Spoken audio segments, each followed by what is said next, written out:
Welcome back to the Blackletter Podcast. We set out to create an entertaining and exciting podcast about law and business. Blackletter, the name, comes from the Gothic typeset. Over time, Blackletter became the only font that English law books were printed in. It made it harder for kind of the common person to understand what the English law books said. Blackletter came to represent something that was law, that was set in stone, that was sort of old and a well-settled fundamental principle of law. We're here to demystify black-letter law. We're here to demystify things that happen in business and law and where those two meet. And I hope you have fun listening. Thanks again for joining us on the Blackletter Podcast. Sharon Heaton and Wright Lewis are back. You guys have listened to them talk for the last two episodes. I want to hold up the chart that Sharon was talking about. We'll pop this up on the screen, but this is the government contracts, lower multiple, higher multiple. And I think some of this, if you translate this into non-government contracts world, probably applies to non-government contracts companies as well. But we'll share this chart with you. I think this is a fantastic chart and a good book. It's on page 180 of the book. So this is the book again, LiftOff by Sharon Heaton, the founder of sbLiftOff. So today, Sharon, let me kick it off with a question about, and I have I have 6 things I want you to tell us because I've heard from our producers that they want to hear 3 pieces of advice for your younger self. But I want to ask you first about what I'm interested in. The 3 major things you would say, or 2 major things, or whatever number you like, major things you would say to a business that is looking to sell. Whatever that business is, whoever they are, what are the 3 things? I would start off by saying, and we do talk about this in the book, that this is going to be an emotional transaction. Whether or not you want it to be an emotional transaction, you could simply repress those emotions, you can ignore them, but at some point they're going to come out. And it's far better for you, and more importantly, the stability of a deal, if in fact you acknowledge that you're going to feel these things and allow your feelings and your thoughts to be in control and recognize which issues are being hit at different times. I was doing a transaction with somebody, a brilliant man, a synthetic biology. I barely understood what he did. And he was selling his company. We got a great valuation. It was basically an extremely attractive valuation for him. We were going through this transaction, and he turned to me at one point and said, if they don't allow me to win on this one particular issue, I'm going to walk away from the deal. The issue was about a couple $100,000, not insignificant, but not big in the scheme of the transaction. So he was ranting and raving, and he was quite upset, and I thought he was going to cry at one point. And I turned to him and said, what percentage of the purchase price are we talking about here? And he stopped and he did the math and he said, less than 1%. And he's a scientist. And I said, you're going to walk from this deal because of that 1%. I strongly believe in the 97% rule. When I was a kid in school, I did not try and get 100. I tried to get a 97. I figured if I got a 97, I didn't have to worry about perfection. That's the same in M&A. If you get 97% of the value that's in your LOI, that's a win. Take the win. And sometimes people get emotional and say, unless I can win on everything, I'm not going to go forward. That's not a good thing. So acknowledge and own the emotions. So you're part therapist. I mean, that's what you just, that's what it sounds like. Oh, right. Oh, I was say, preach. She absolutely is. I mean, that's one of the things, like, Sharon will keep deals on track or make them happen. And otherwise, if we didn't have Sharon involved, they'd be over. Should we talk about being a business therapist? Is that a title? Well, I do turn to people and say, listen, you can talk to your lawyer about that, but you'll pay by the hour. If you talk to your M&A advisor, we're getting a flat fee. So it's a heck of a lot cheaper to talk to us about it. It's also really important who the lawyer is, because the lawyer has to respect those emotions, but also be able to rise above them. And that's one of the reasons why I love working with Wright. It is so important that we understand our individual roles. As Wright said, the lawyer typically gets involved at the stage of the LOI, which means that there's been a negotiation already on commercial terms. And negotiation, by definition, means each side is given something.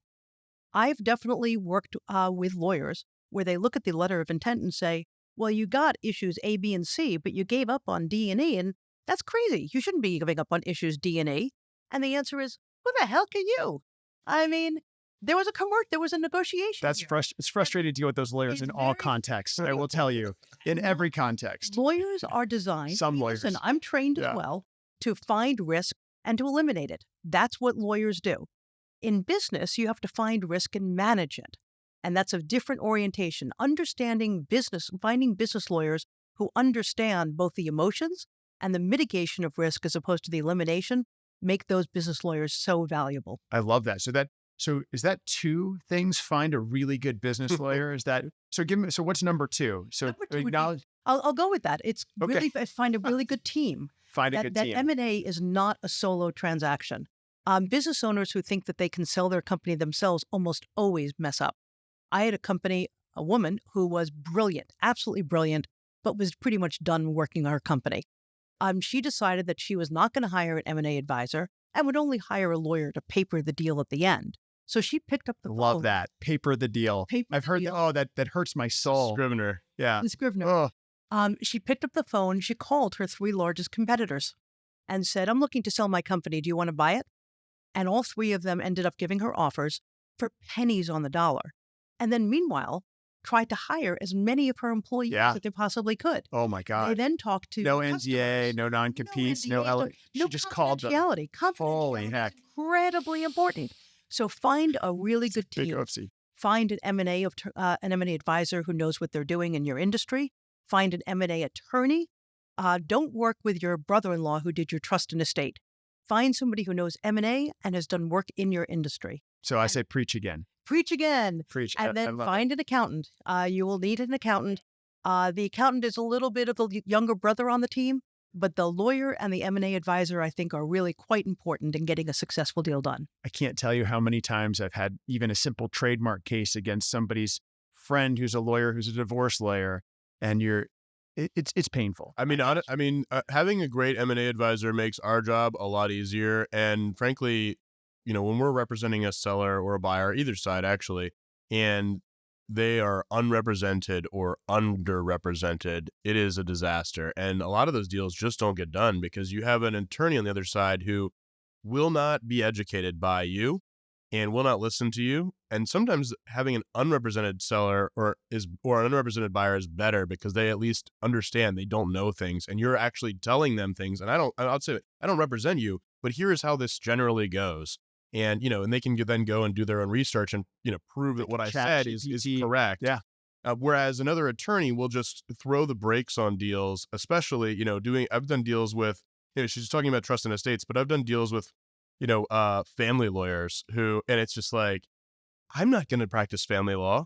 I'm not going to do my own divorce. Why? I mean, it doesn't make any sense. You're not getting divorced. No. But, Okay, good. But good. no, but yeah, but if you're not going to represent yourself in a divorce Yeah, or I a know. criminal case or anything like, a good lawyer knows when they're out and when they're over their skis. 100%. And so having a great M&A advisor, and for me as a non-math person, having a great accountant is a huge addition to it. Well, and that's their job. Right. So let people do their job. The accountants are primarily important on the tax issues. Right. Because Okay. there's always a lot of tax issues that come into play, Right. and we don't provide that tax advice. Characterize it as capital versus ordinary income. all That seems to happens. be 90% of the tax. Yes. How can you get ordinary income to be Capital gains. Yep.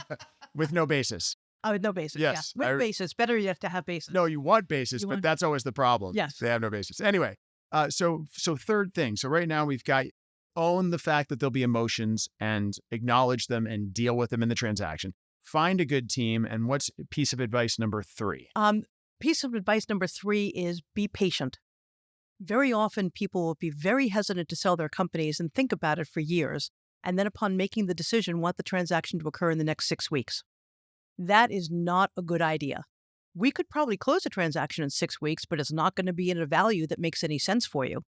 So the question becomes that you really need to dig down and understand what the process is and what's going to happen at different times. Typically, the process, if it's fast, is 6 months. 9 months is kind of common. 12 months is not unusual.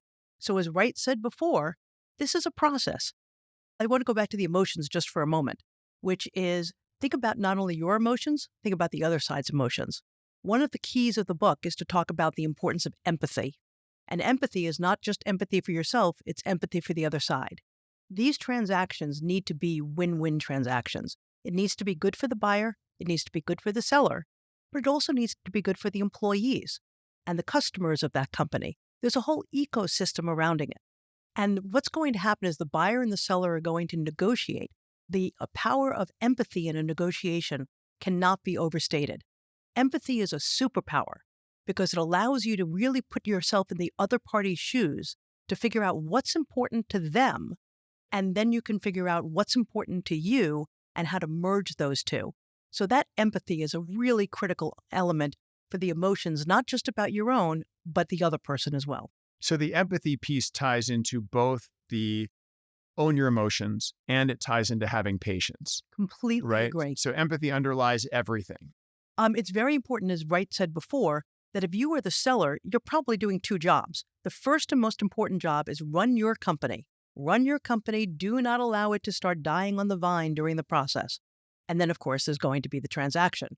The M&A advisor can be very helpful in that. For the seller, they might be involved in 3 transactions. They're negotiating with the seller the same way the seller is negotiating with the buyer. They're also negotiating for financing. So they have another entire deal that they're negotiating. And then if they have their own company, then they're running their own company as well. The buyer is. So the buyer has three different transactions things going on simultaneously.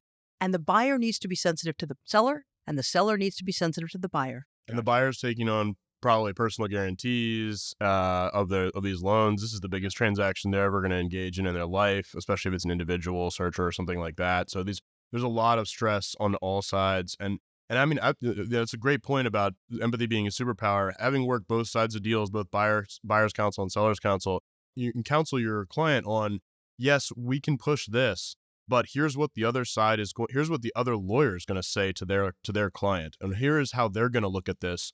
And the other thing that kills deals too, not just underrepresented or unrepresented, but overzealous lawyers that are usually involved in much larger deals than the lower middle market, or particularly when you start getting into SMB market. These deals must be simplified, and the perfect is the enemy of the good kind of scenario really does play. And like Sharon was saying, you want to minimize risk, but we can't eliminate all of it. And we can't necessarily create the most perfect document. And you guys you let the clients know what the risk is, or the seller, Right. the buyer, the sellers know what the risk is, so they have to own it and accept it. And that's part of the emotional piece, and it's part of the having the right team piece, and it's part of being patient. I loved this conversation. I hope we can continue it offline. And I know that all of our listeners and watchers and people out in TV land can learn more at Sharon's website and at sbLiftOff.com. sbLiftOff.com. And DBL Lawyers, you can find right there and learn more by reading Sharon's book, Lift Off, 12 Things to Know Before Selling Your Business. I'm going to get a copy. I hope everybody else gets a copy. Thank you guys both for joining us on the podcast. We will put Sharon's contact information and website on the YouTube channel. And if you want to reach out to her or Wright, please do. Thanks for joining us on the Blackletter Podcast once again. Download us wherever you get your podcast, iTunes, iHeartRadio, Spotify, all those good places, and watch us on YouTube. We'll see you next time. That's all for today's episode of Blackletter. Thanks again for listening. Join us next time when we talk about more Blackletter issues in creative ways. Make sure you subscribe to the podcast so you never miss an episode, and check out our website at blackletterstudios.com.